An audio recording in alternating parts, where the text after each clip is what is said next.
بجلی کا بل بہت زیادہ آیا ہے جو میری برداشت سے باہر ہے، اور ویسے بھی آپ سارا دن کمرے میں اکیلے رہتے ہیں، آپ کو پسینہ بالکل نہیں آتا، آپ کوئی کام نہیں کرتے، نہ ہی باہر ورزش کرتے ہیں۔ میں نے کل ہی ڈاکٹر صاحب سے بات کی تھی، وہ کہہ رہے تھے کہ اس عمر میں بوڑھے لوگوں کے لیے پسینہ آنا بہت بہتر ہوتا ہے، ان کی صحت کے لیے اچھا ہے، اس سے جسم کے فاسد مادے نکلتے ہیں اور صحت اچھی ہو جاتی ہے۔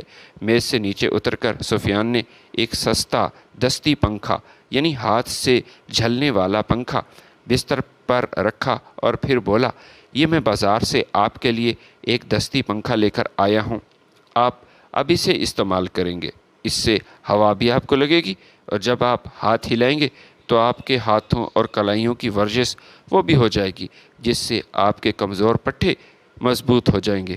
اپنے سگے بیٹے کی اس بے حسی، ہٹ دھرمی اور کمینے پن پر شاکر حیران ہو گیا۔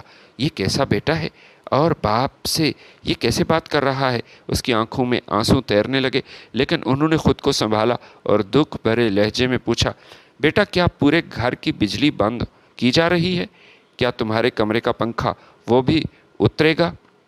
سفیان نے نظریں چراتے ہوئے کہا، نہیں ابا جی، آپ کیسی باتیں کر رہے ہیں؟ گرمی میں چھوٹے بچے کہاں جائیں گے؟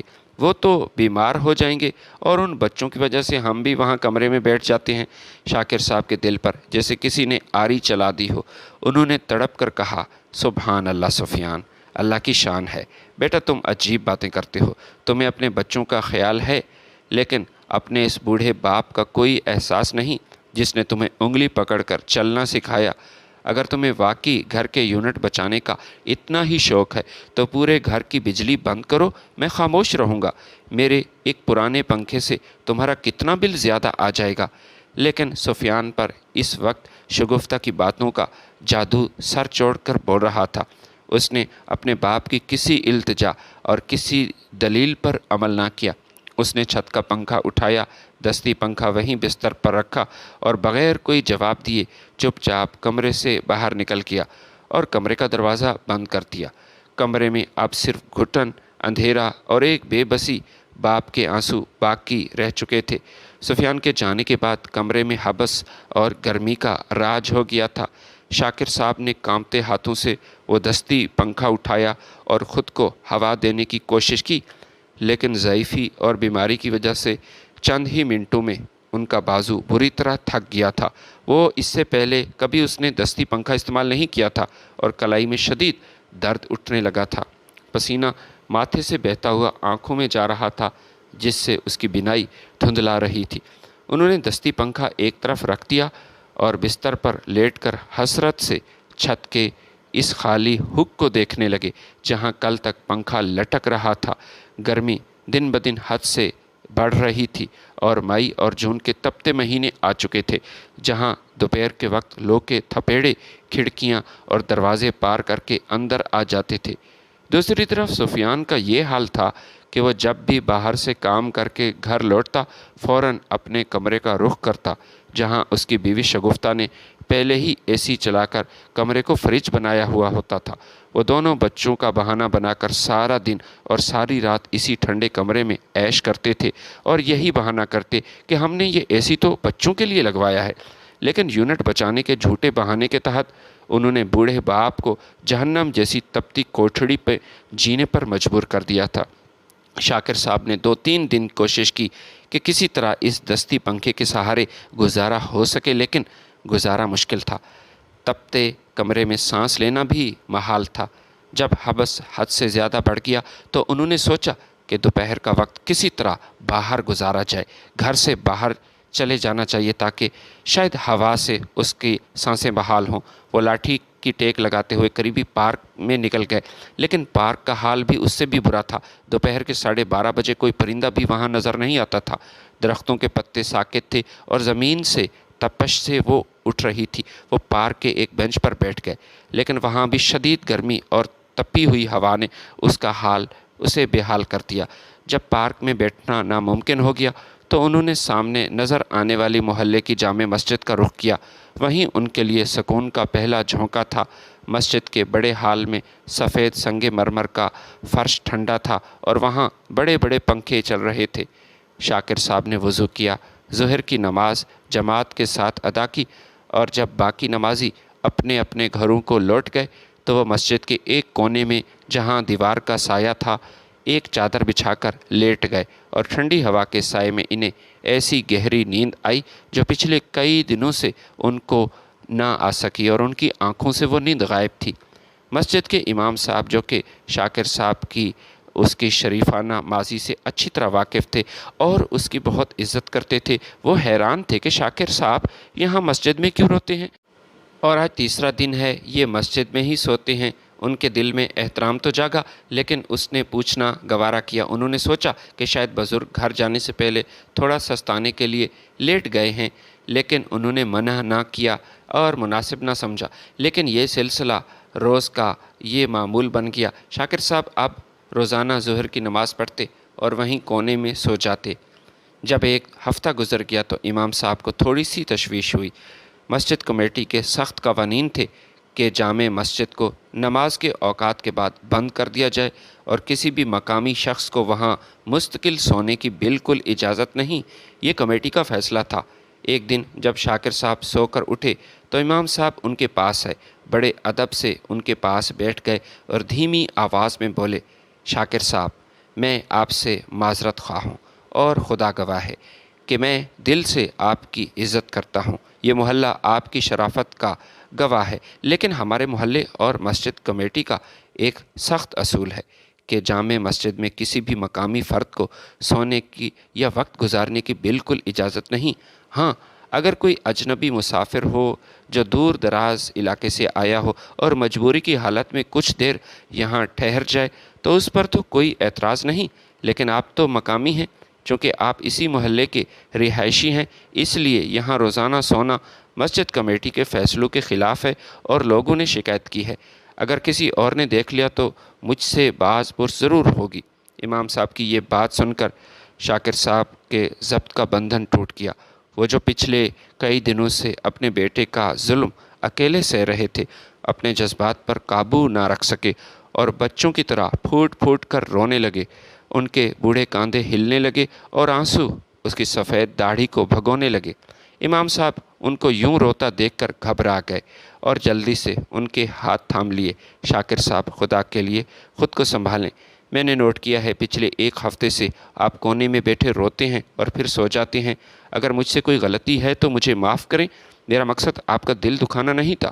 شاکر صاحب نے روتے ہوئے ہچکیاں لیتے ہوئے بتایا کہ امام صاحب، قصور آپ کا نہیں، میں آپ کو کوئی دوش نہیں دوں گا، میری قسمت کا ہی یہ قصور ہے۔ میرے سگے بیٹے سفیان نے میرے کمرے کا پنکھا بند کر دیا اور اسے چھت سے اتار کر اپنے ساتھ لے گیا۔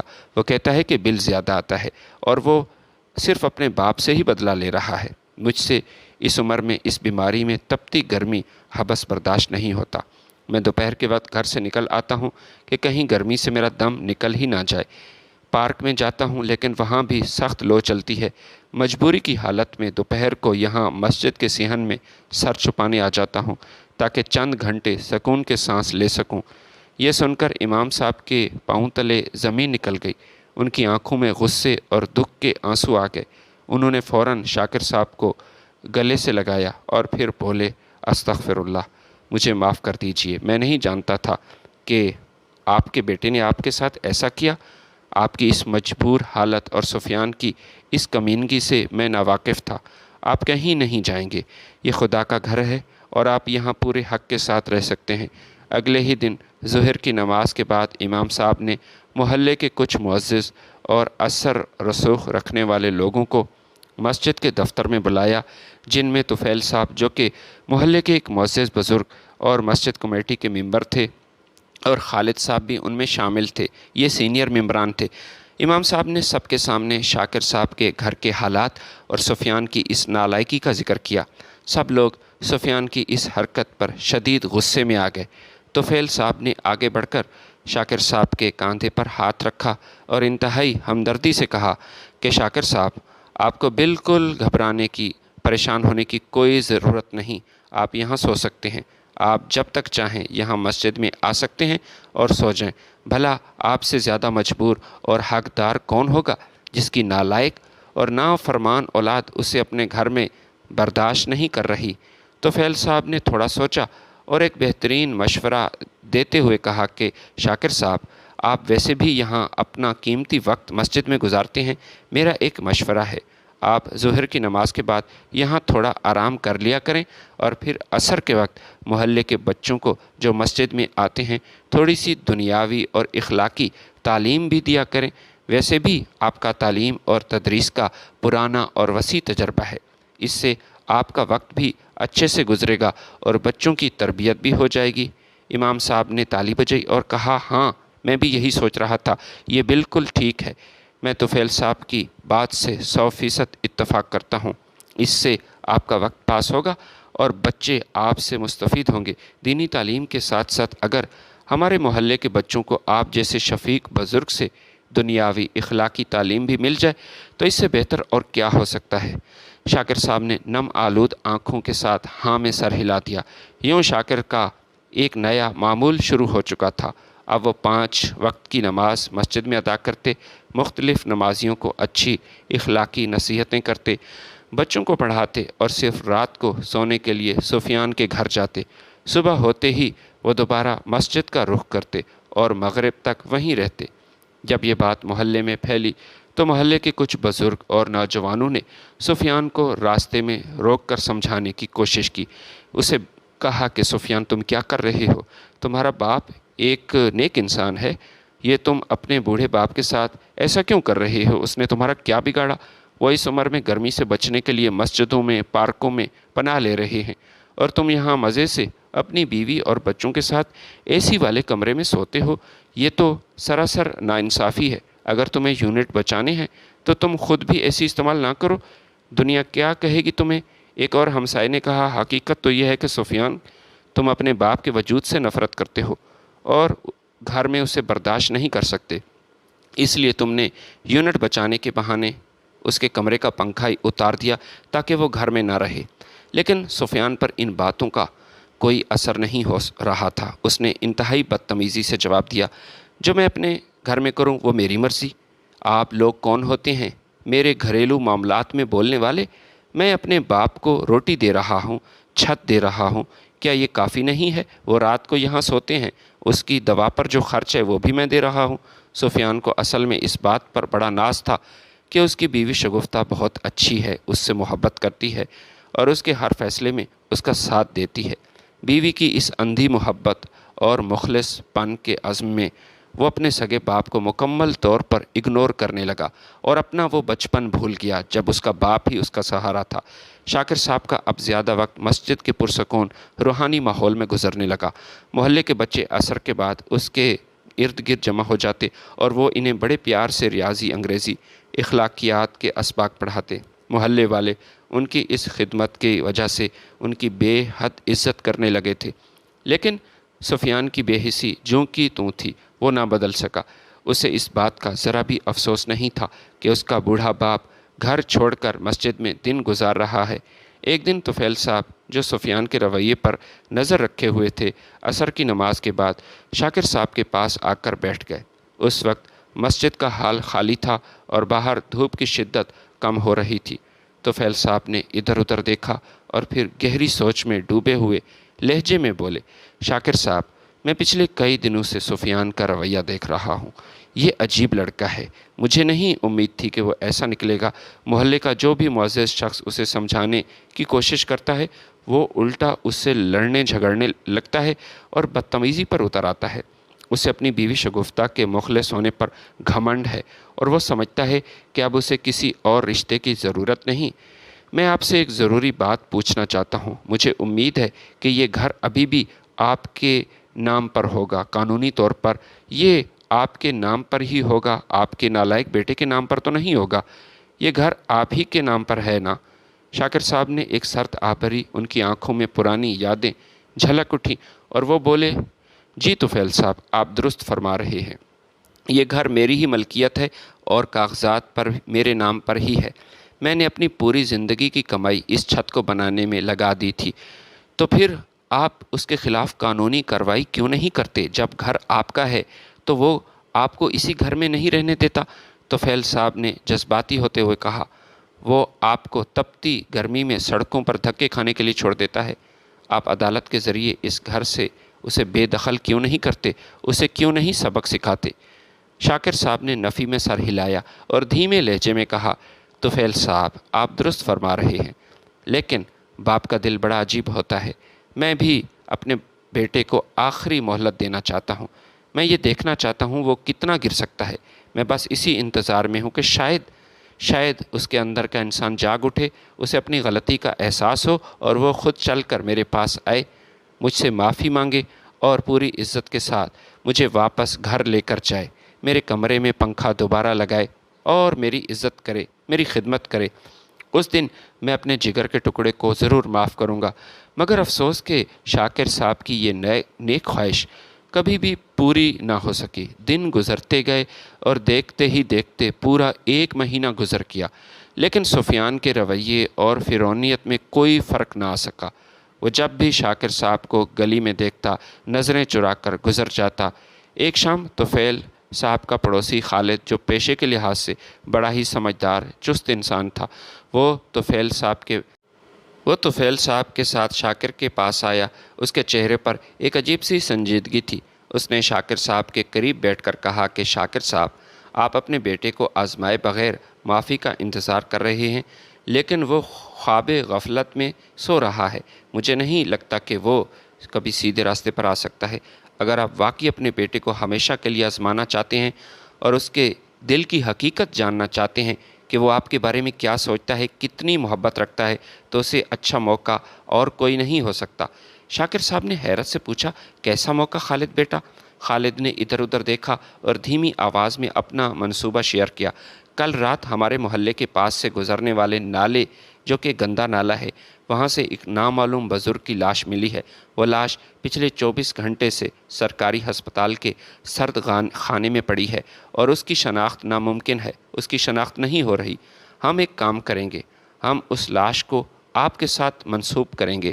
ایسا دل تو نہیں چاہتا، لیکن آپ کے بیٹے کو آزمانا ضروری ہے۔ پورے محلے میں یہ افواہ اڑا دیں گے کہ گندے نالے میں آپ گرے تھے اور کوئی نہیں بلکہ آپ ہی تھے، اور اس کے بعد یہ خبر آپ کے بیٹے تک پہنچ جائے گی۔ چونکہ آپ پچھلے 2 دن سے ابھی گھر بھی نہیں گئے، مسجد کے حجرے میں ٹھہرے ہیں، اس لیے سفیان کو کیا معلوم کہ آپ کے ساتھ کیا بیتی اور آپ کہاں گئے تھے۔ آپ کچھ دنوں کے لیے ہمارے گھر کے اوپر والے کمرے میں روح پوش ہو جائیں، چھپ جائیں، کسی کے سامنے نہ آئیں۔ آپ کے کپڑے اور شناختی کارڈ ہم ہسپتال کے انتظامیہ کو دے دیں گے اور ڈاکٹرز کے ساتھ اپنا یہ منصوبہ شیئر کریں گے تاکہ وہ سفیان کے سامنے اس ڈرامے کو سچ ثابت کر سکیں اور ہماری مدد کریں۔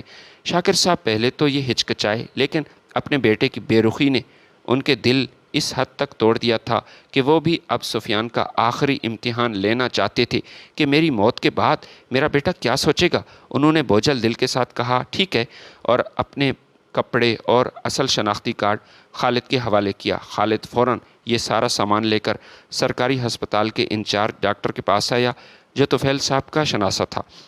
خالد نے ڈاکٹر کو پوری صورتحال بتائی اور کہا کہ ڈاکٹر صاحب، یہ ایک نامعلوم لاش ہے جس کا کوئی وارث نہ آیا۔ ہم صرف ایک نافرمان بیٹے کو سبق سکھانے کے لیے، اسے آزمانے کے لیے یہ چھوٹا سا ڈرامہ کرنا چاہتے ہیں۔ ایک باپ اپنے بیٹے کو اخلاقی طور پر آزمانا چاہتا ہے۔ جب سفیان یہاں آئے گا تو آپ اس سے کہہ دیجئے گا کہ گندے نالے سے برآمد ہونے والی لاش اس کے باپ کی تھی، اسی طرح اس کی غیرت اور محبت کا پتہ چل جائے گا۔ ڈاکٹر نے جب سفیان کے ظلم کی داستان سنی تو وہ بھی اس نیک کام میں مدد کرنے کے لیے رضامند ہو گیا۔ اگلے ہی دن پورے محلے میں جنگل میں آگ کی طرح یہ خبر پھیل گئی تھی، یہ جھوٹی خبر۔ مسجد میں پناہ لینے والا بزرگ شاکر صاحب بیچارہ رات کو گندے نالے میں گر کر انتقال کر گیا۔ اس کی لاش ہسپتال کے سرد خانے میں ہے اور اس کو وہاں لاوارث سمجھ کر دفنایا گیا۔ اس ڈرامے کو سچ ثابت کرنے کے لیے شاکر صاحب کا شناختی کارڈ سوشل میڈیا کے مقامی گروپس پر وائرل کیا گیا۔ جب یہ خبر تصویر سفیان کے موبائل تک پہنچی تو اس کے پیروں تلے زمین نکل گئی اور وہ بدحواسی کی حالت میں اکیلا ہسپتال پہنچا۔ ہسپتال کے اسی مخصوص ڈاکٹر نے سفیان کو اپنے آفس میں بلایا، اس کے سامنے شاکر صاحب کا اصلی شناختی کارڈ رکھا اور انتہائی افسوسناک لہجے میں کہا، جی مسٹر سفیان، یہ بہت بڑا سانیہ ہے۔ مرنے والے بزرگ کی جیب سے یہی شناختی کارڈ برآمد ہوا تھا۔ نالے کے تیز بہاؤ اور گندگی کی وجہ سے چہرہ مسخ ہو چکا ہے، لیکن کپڑے اور یہ کارڈ تصدیق کرتے ہیں کہ یہ آپ کے والد شاکر صاحب ہی تھے۔ وقتی طور پر سفیان کے چہرے پر پریشانی اور خوف کے تاثرات آئے، لیکن اس پر کوئی اچانک مصیبت جیسے ٹوٹ پڑی ہو، لیکن وہ بعد میں اس کی انسانیت ختم ہو گئی تھی۔ اس نے جو کیا اس سے انسانیت بھی شرما جاتی تھی۔ چند ہی منٹوں میں سفیان بالکل نارمل ہو گیا۔ اس کے چہرے پر نہ کوئی دکھ تھا، نہ آنکھوں میں پچھتاوے کے آنسو تھے۔ وہ ہسپتال سے باہر آیا تو وہاں محلے کے کئی لوگ جمع تھے۔ انہوں نے سفیان کے اس سرد رویے کی شدت سے محسوس کیا۔ اسے اپنے باپ کی موت کا کوئی دکھ نہیں تھا، بلکہ اس کے چہرے سے عیاں تھا کہ اسے سرے سے ایک بہت بوجھ اتر گیا ہو۔ اسے ایسے محسوس ہو رہا تھا کہ وہ باپ سے بیزار تھا۔ وہ اندر ہی اندر خوش تھا کہ اب روز روز کے طعنے ختم۔ اس کے دل کی سچی بے حسی کا سب سے بڑا ثبوت اگلے چند دنوں میں سامنے آیا۔ سفیان نے اپنے باپ کے نام پر محلے میں نہ کوئی خیرات کی، نہ لنگر تقسیم کیا، نہ ہی روایتی طور پر باپ کے ایصال ثواب کے لیے کل خوانی یا قرآن خوانی کا کوئی انتظام کروایا، اور نہ ہی وہ کبھی قبرستان کی طرف گیا تاکہ اپنے باپ کی قبر پر فاتحہ ہی پڑھ لے، اور وہ اس کی بیوی شگفتہ اپنے گھر میں پہلے کی طرح ہنسی خوشی زندگی گزارنے لگے جیسے شاکر صاحب کا کوئی نام ہی نہیں تھا، کبھی اس دنیا میں وہ تھے ہی نہیں۔ یہ تمام خبریں اور سفیان کا یہ شرمناک طرز عمل خالد اور طفیل صاحب کے ذریعے ہسپتال کے حجرے اور خالد کے گھر میں چھپے ہوئے شاکر صاحب تک پہنچایا گیا۔ جب شاکر صاحب نے سنا کہ اس کے مرنے کی جھوٹی خبر پر بھی اس کے بیٹے نے ایک آنسو تک نہ بہایا اور نہ ہی ان کے لیے دعائے مغفرت کی، تو بوڑھے باپ کا دل پتھر ہو گیا۔ اسے غصہ آیا۔ اس کی آنکھوں میں آنسو اب خشک ہو رہے تھے اور ان کی جگہ ایک سخت فیصلے نے لے لی تھی۔ خالد صاحب شاکر صاحب کے پاس آئے اور ان کے کاندھے پر ہاتھ رکھا اور انتہائی سنجیدگی سے کہا کہ شاکر صاحب، اب وقت آ گیا ہے۔ اب آپ اپنے بیٹے کے خلاف اور کیا آپ کو ثبوت چاہیے؟ وہ اخلاقی اور روحانی طور پر مر چکا ہے، اسے آپ کی کوئی پرواہ نہیں۔ آپ کی زندگی اور موت سے اسے کوئی فرق نہیں پڑتا۔ اب وقت آ گیا ہے کہ آپ بڑا اور آخری فیصلہ کریں۔ شاکر صاحب نے اپنی لاٹھی مضبوطی سے تھامی۔ اس کی آنکھوں میں اب مظلومیت کی جگہ جلال تھا، اور انہوں نے کہا، ٹھیک ہے، تم ٹھیک کہتے ہو خالد، تم بالکل ٹھیک کہتے ہو۔ اب سفیان کو اس کے کیے کی سزا ملے گی۔ جیسے میں نے مصیبت سہی وہ بھی سہے گا۔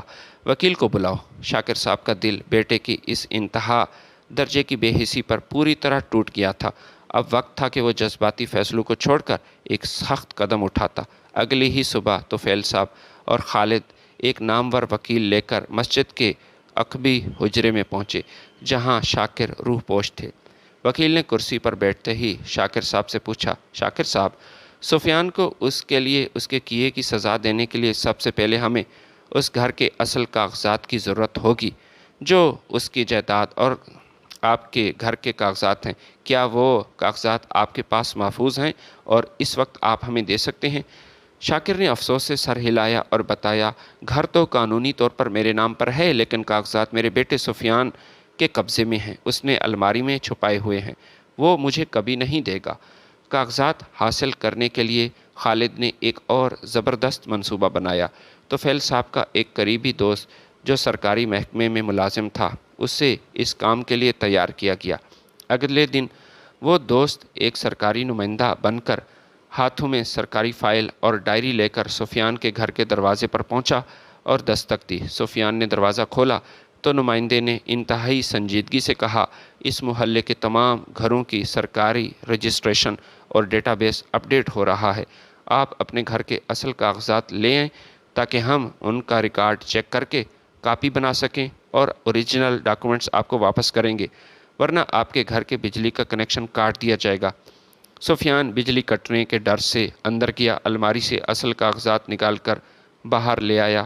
سرکاری نمائندے نے بڑی ہوشیاری سے وہ کاغذات پکڑے، اپنی گاڑی میں بیٹھ کر قریبی ہی فوٹو سٹیٹ کروائی اور واپس آ کر سفیان کو اصل کاغذات تھما دیے۔ وہ کاپی لے کر فوراً وکیل صاحب کے حوالے کی۔ اب وکیل نے سفیان اور اس کی بیوی شگفتہ کے خلاف فوری قانونی ایکشن لینے کا فیصلہ کیا۔ تمام قانونی کاغذات تیار ہو چکے تھے جن پر شاکر صاحب نے دستخط کیے تھے۔ اگلے ہی دن دوپہر کے وقت جب سفیان اور شگفتہ اپنے بچوں کے ساتھ اے سی والے کمرے میں مزے سے سو رہے تھے، باہر زور زور سے دروازہ کھٹکھٹایا گیا۔ سفیان نے ہڑبڑا کر دروازہ کھولا تو سامنے طفیل صاحب، وکیل اور ان کے ساتھ پولیس کے 2 اہلکار کھڑے تھے۔ وکیل نے آگے بڑھ کر سفیان کے ہاتھ میں قانونی نوٹس تھما دیا اور کڑک دار آواز میں کہا کہ سفیان، تمہیں اور تمہاری بیوی کو یہ گھر فوری خالی کرنا پڑے گا، یہ عدالت کی طرف سے حکم ہے۔ شام مغرب سے پہلے پہلے اپنا سارا سامان سمیٹ کر یہاں سے نکل جاؤ۔ سفیان نے حیرت اور غصے سے کہا، یہ آپ کیا بکواس کر رہے ہیں؟ یہ میرے مرحوم باپ کا گھر ہے اور اب میں اس کا وارث ہوں۔ وکیل نے مسکرا کر جواب دیا، تمہارا باپ زندہ ہے اور انہوں نے تمہیں اور تمہاری بیوی کو اپنی جائیداد سے لا تعلق کر دیا ہے، عاق کر دیا ہے۔ اب اس گھر میں تمہارا کوئی قانونی حق نہیں ہے۔ تم تو وہ بیٹے ہو جسے باپ کی موت کا بھی کوئی دکھ نہیں تھا۔ اگر مغرب تک گھر خالی نہ کیا تو پولیس تمہیں دھکے مار کر یہاں سے باہر نکالے گی۔ شگفتہ بھی باہر آ کر چیخنے لگی، لیکن قانون کے سامنے ان کی ایک نہ چلی۔ سفیان اور شگفتہ کو مجبوراً روتے ہوئے اپنے بچوں اور چند کپڑے کے بیگ لے کر مغرب سے پہلے اس ٹھنڈے اور آرام دہ گھر سے نکلنا پڑا۔ شگفتہ اپنے شوہر اور بیٹے کو لے کر میکے یعنی بھائیوں کے گھر چلی گئی۔ شروع کے 2 دن تو بھائیوں نے ان کا استقبال کیا، لیکن جلد ہی شگفتہ کے بھائیوں نے سفیان کو بوجھ سمجھنا شروع کیا۔ 1 ہفتے بعد بھائیوں نے صاف صاف کہہ دیا کہ شگفتہ، ہم اپنی بہن اور ان کے بچوں کا خرچہ تو اٹھا سکتے ہیں، یہ تو ہماری مجبوری ہے، لیکن ایک تندرست ہٹے کٹے بہنوئی کو ہم اپنے گھر میں کیسے بٹھا سکتے ہیں؟ سفیان، تم ہمارے گھر سے چلے جاؤ اور کوئی اپنا دوسرا ٹھکانہ ڈھونڈ لو۔ 1 ہفتے کے اندر ہی سفیان کو اس کے سالوں نے ذلیل کر کے گھر سے نکال دیا۔ اب وہی سفیان جو تپتی دوپہر میں اپنے بوڑھے باپ کو دستی پنکھا دے کر خود اے سی کے نیچے سوتا تھا، اب در در کے دھکے کھانے پر وہ بھی مجبور تھا۔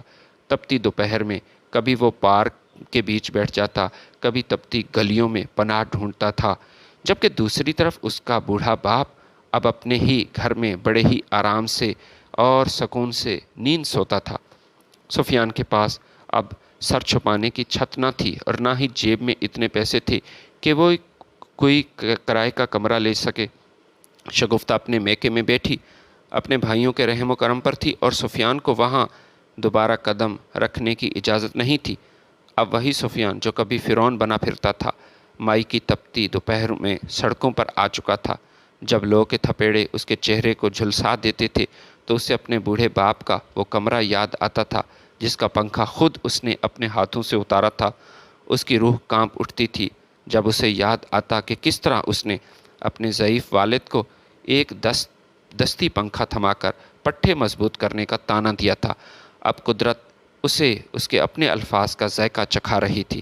سفیان دوپہر کے وقت اسی پارک میں جاتا جہاں کبھی اس کا باپ جاتا تھا، لیکن وہاں کی تپتی بینچ اور ویرانی اسے کاٹنے کو دوڑتی تھی۔ اس وقت دوپہر کو پارک خالی ہوتی، کوئی بھی وہاں نہیں تھا۔ جب ذلت اور گرمی برداشت سے باہر ہو گئی تو ایک دن سفیان ہمت کر کے اپنے پرانے گھر کی طرف لوٹا۔ اس نے دیکھا کہ گھر کا دروازہ کھلا تھا اور اس کا والد شاکر صحن میں لگے کرسی پر بیٹھے اخبار پڑھ رہے تھے۔ سفیان بھاگتا ہوا آیا، اپنے باپ کے پیروں میں گر گیا۔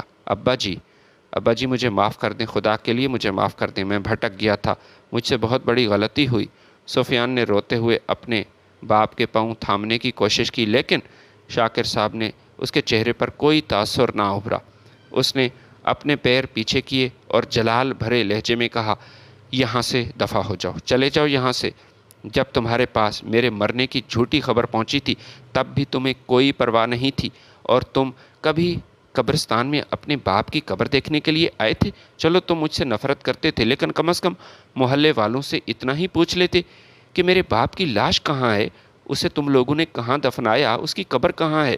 تم نے تو اپنے باپ کو سچ مچ مردہ سمجھ کر سکون کا سانس لیا تھا۔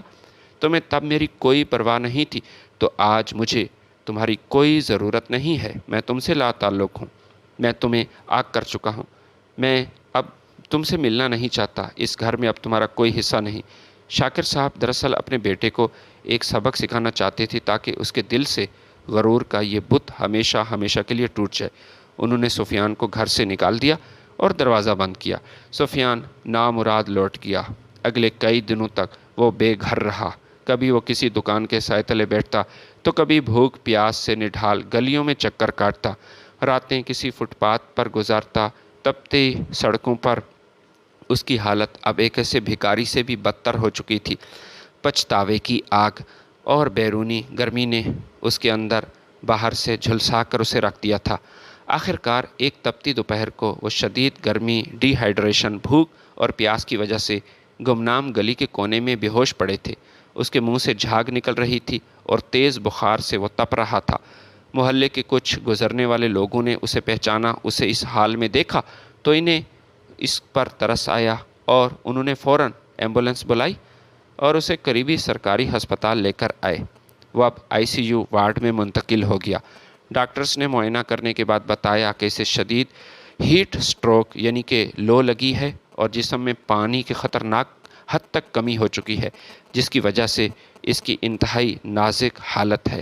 سفیان بے ہوشی کی حالت میں بھی مسلسل ہذیان بک رہا تھا اور اس کے لبوں پر صرف ایک ہی جملہ تھا: میرے باپ کو بلاؤ، ہو سکے تو میرے ابا کو بلاؤ، جلدی کرو، میرے پاس وقت کم ہے، میں مرنے سے پہلے ابا جان سے معافی مانگنا چاہتا ہوں تاکہ میری آخرت بچ جائے، مجھے معاف کر دیں ابا جی۔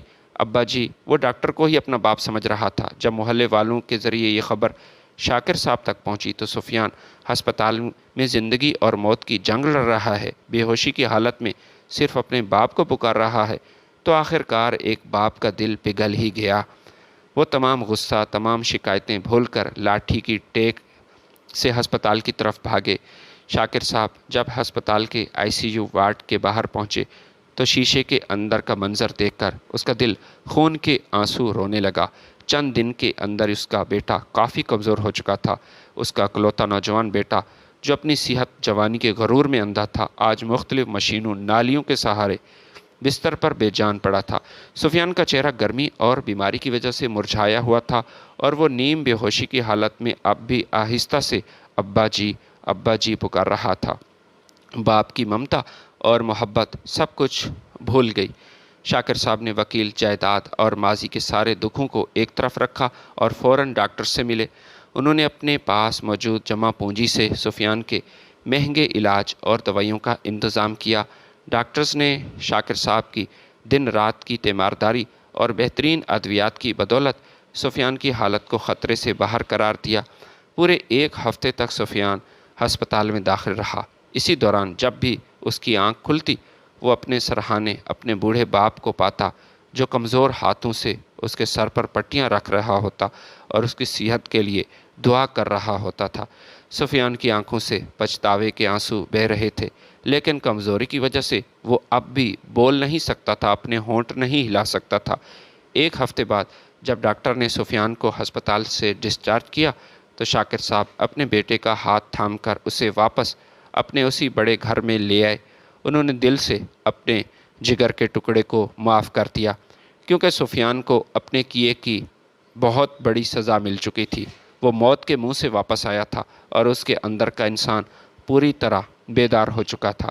سفیان کو اب اچھی طرح اس بات کا احساس ہو چکا تھا کہ اس نے کیا کھویا تھا، اپنے محسن اور بوڑھے باپ کے ساتھ کتنی بڑی ناانصافی، کتنی بڑی زیادتی کی تھی۔ جب شگفتہ کو معلوم ہوا کہ اس کا شوہر موت کے منہ سے واپس آیا ہے اور سفیان کے بدلے ہوئے رویے کو دیکھا تو وہ بھی اپنے بیٹے کو لے کر شرمندگی کی حالت میں گھر واپس آ گئی اور آتے ہی اپنے سسر کے پیروں میں گر گئی۔ اب گھر کا نقشہ بالکل بدل چکا تھا۔ سفیان اور شگفتہ نے شاکر صاحب کو گھر کا سربراہ بنا دیا اور اسے سب سے آرام دہ کمرہ دیا۔ اب صبح ہوتے ہی سب سے پہلے شاکر صاحب کے کمرے کی صفائی ہوتی ہے، اسے ناشتہ دیا جاتا ہے۔ شگفتہ کچن میں کام کرنے سے پہلے ابا جی کے لیے ناشتہ تیار کرتی ہے۔ شاکر صاحب کی شان میں گستاخی کا اب کوئی سوچ بھی نہیں سکتا۔ ان کے کمرے میں ہر وقت ٹھنڈے پانی کا کولر بھرا رہتا ہے اور آرام کرنے کے لیے بہترین نئے پنکھے کا انتظام کیا گیا تاکہ انہیں گرمی کا احساس نہ ہو۔ وہ تو اپنے باپ کے کمرے میں AC لگوانا چاہتا تھا، لیکن شاکر صاحب نے منع کیا کہ میں AC میں نہیں رہنا چاہتا۔ سفیان اب روزانہ دفتر جانے سے پہلے اپنے باپ کے پاؤں چھوتا ہے، دعا لیتا ہے۔ شام کو آتے ہی ان کے پاس بیٹھ کر حال پوچھتا ہے۔ شاکر صاحب اپنے بیٹے بہو کو راہ راست پر دیکھ کر کافی خوش تھے، خدا کا شکر ادا کرتے تھے۔ انہوں نے ایک شام محلے کے معززین اور خصوصاً طفیل صاحب، خالد صاحب اور جامع مسجد کے امام صاحب کو اپنے گھر چائے پر بلایا۔ شاکر صاحب نے نم آلود آنکھوں کے ساتھ ان سب کا ہاتھ تھاما، ان کا شکریہ ادا کیا۔ میں آپ سب کا دل سے شکر گزار ہوں، جنہوں نے میرے مشکل وقت میں میرا ساتھ دیا، مجھے مسجد میں پناہ دی اور میرے بیٹے کو سچا سبق سکھانے میں میری مدد کی۔